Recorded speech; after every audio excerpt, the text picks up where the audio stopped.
Hello there everyone, welcome back to our channel again. In today's video, you are going to see how to get Snapchat deleted photos. So to do that, let's head over to our Snapchat application. Once you're there, make sure you have logged in into your desired account and then head over to your profile by tapping the profile icon on the top left corner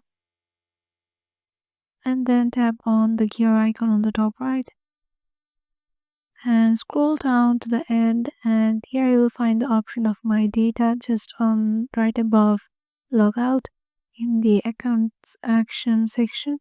Head over there. Might take a while to load, so scroll down and select for the memories just only and then tap on next. Here you can set up the time range for which you want your photos back, so then tap on submit. And here Snapchat is making a data pack for you so that you can download it and you can get your deleted photos. So once it is done, you can just download it and get a exe file, and then you can see you downloaded your deleted photos from Snapchat. So yeah, this is how you can do it. Hope this video will help you out, and we'll see you in the next video.